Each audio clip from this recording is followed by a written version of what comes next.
Welcome to the Factory Shows Elementary School Annual Title Meeting, October 29, 2020, and again at October 30th, 2020.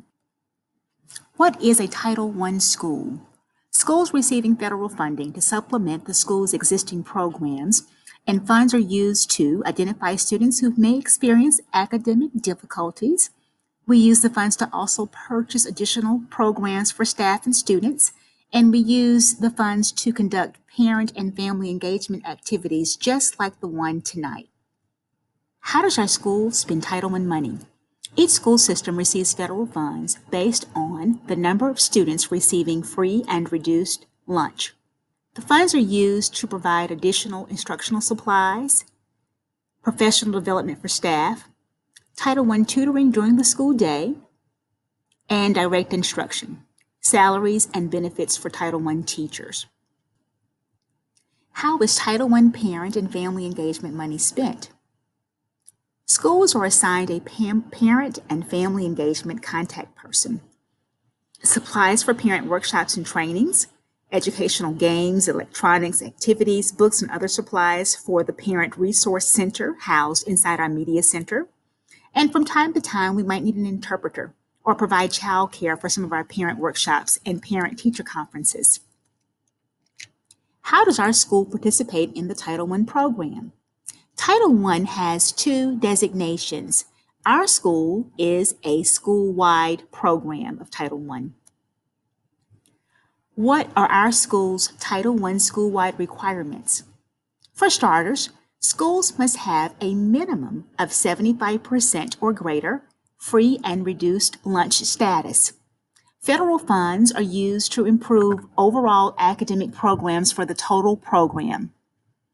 Title I school-wide program teams must annually meet to come up with a school-wide plan that addresses comprehensive needs assessment, reform strategies, plans to help transition preschoolers to elementary school. We have measures for including teacher input to improve student performance, and we provide assistance to struggling students.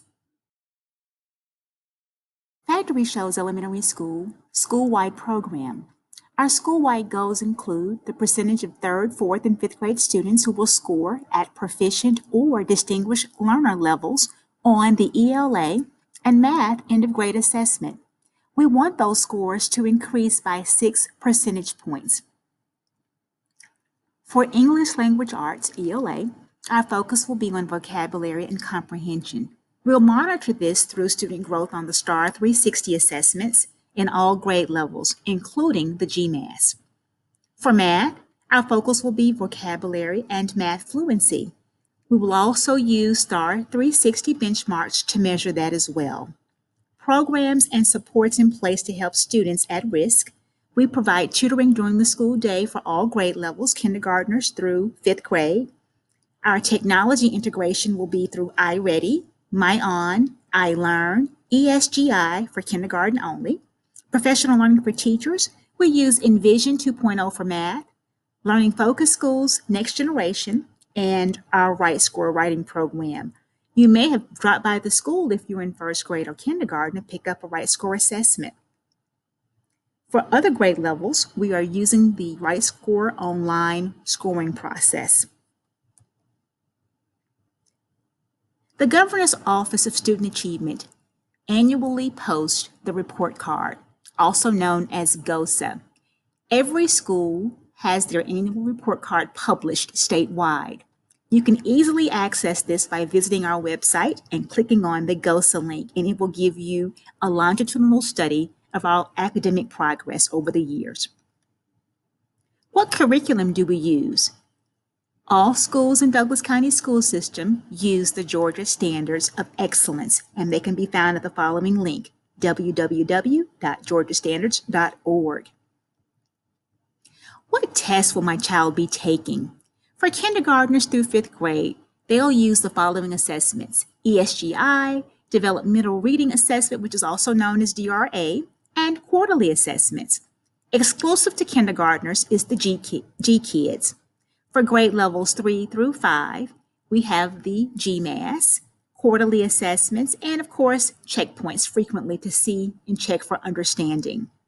If we're in special ed, sometimes students enrolled in those programs will be assessed on the Georgian Alternate Assessment Program. And for English language learners, they will use the access testing. How do these assessments measure my child's progress? STAR 360, quarterly assessments, and teacher-made tests are used as formative assessments to monitor students' understanding of curriculum. The end-of-grade assessment, also known as GMAS, and Access are summative assessments, which are used to measure students' understanding of the curriculum.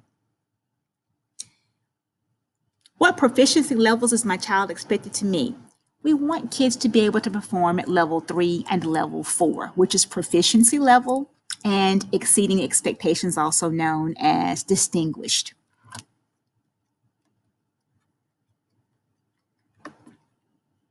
Parents can access previous test performance, standards, and attendance through the statewide longitudinal data system, also known as SLDS. SLDS can be accessed through Infinite Campus Parent Portal link, which is housed on the Douglas County School System website. What are the requirements by law for parent and family engagement? Title I districts and schools are required to partner with parents and families to help improve academic outcomes for students. Our parent engagement plan is very simple. Our local ed agency expects parents to be involved in decision making and to partner with the school to help build strong capacity for parent support in academic achievement. Parents have the right to be involved in the development of this plan. What is the school's parent and family engagement plan? It's a plan that outlines the school's parent and engagement process, which includes parents being involved in the decision making, the utilization of parent and family engagement funds, providing information, resources, and training for parents, and of course, building capacity of the total school community to have strong, effective learning communities that promote student achievement.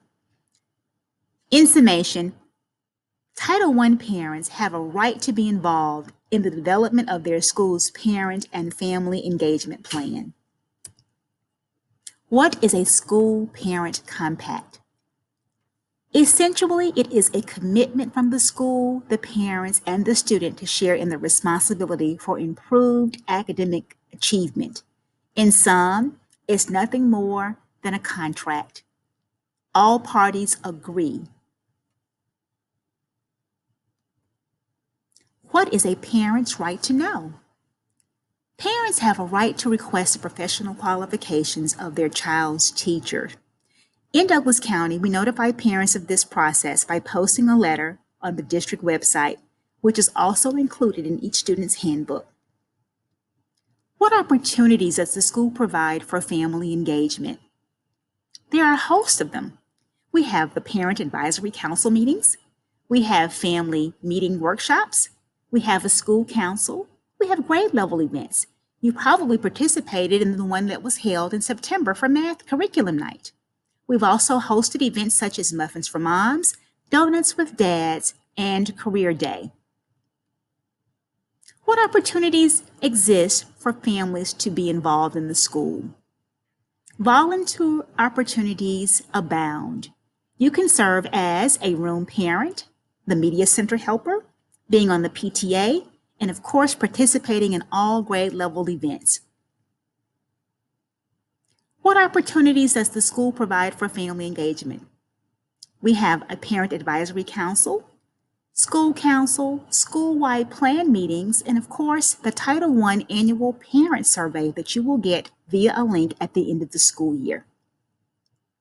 How responsive will the school be to my questions when staff is contacted? Teachers and staff check emails, voicemails daily, and they should respond to you within 24 hours.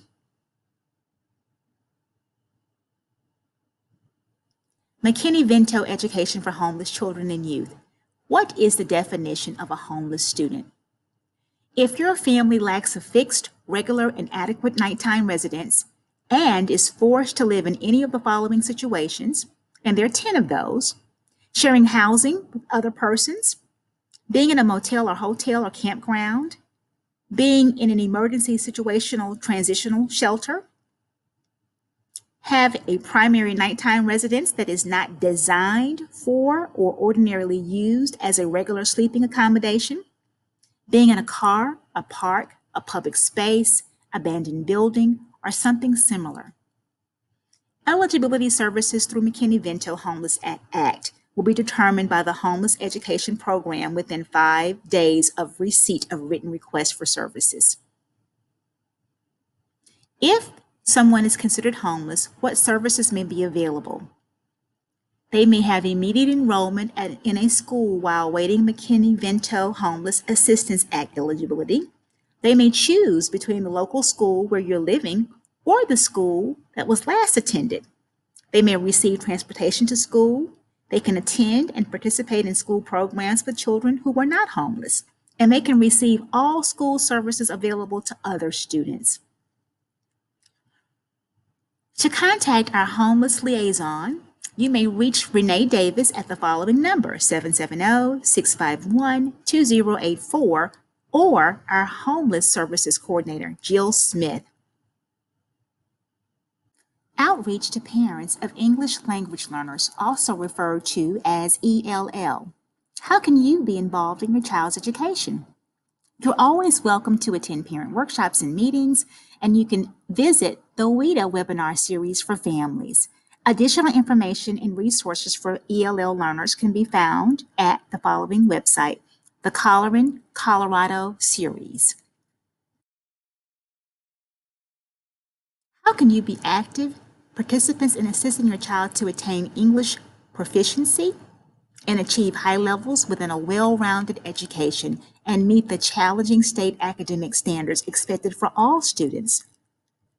By all means, you're welcome to attend parent workshops and meetings, organizing study time and limiting distractions for your students at home, and staying in close contact with your child's teacher.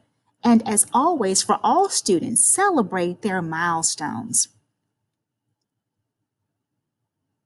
Please take a moment to review the Parents Guide, which houses the ELL resources through WIDA, as well as the link for the Coloring Colorado series for ELL families.